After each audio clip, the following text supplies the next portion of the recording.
شیخ ایک مفتی کا دین اسلام میں کیا کردار ہوتا ہے، اور یا پھر آپ ایسے سمجھیں کہ وہ کیا کردار ادا کرتا ہے ایک مفتی؟ مفتی کا کردار اسلامی معاشرے میں یا دین اسلام میں یہ ہے کہ وہ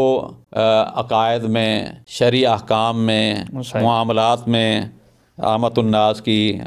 عوام کی رہنمائی کرتا ہے۔ اسی طرح اس کے ساتھ ساتھ ہر دور میں پیش آنے والے جو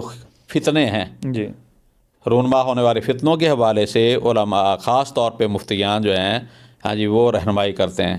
یہ تکفیر ہے، یہ خروج ہے، یہ آپ کہہ سکتے ہیں کہ ارجاء ہے۔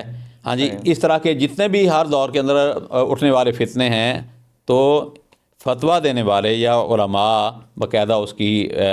سے لوگوں کو خبردار کرتے رہیں اور تنبیہ کرتے رہیں، بچاتے رہیں اس طرح کی چیزوں سے۔ یعنی ان کا معاشرے میں کردار بھی یہی ہے کہ وہ ان چیزوں کو آئیڈینٹیفائی کرتے ہیں اور پھر لوگوں تک ان کا نالج جو ہے وہ آگے دیتے ہیں کہ اس میں بھی آپ سمجھ لیں کہ عام علماء اور اہل علم جو راسخ اور مفتیان ہیں جو ان کا بڑا فرق ہے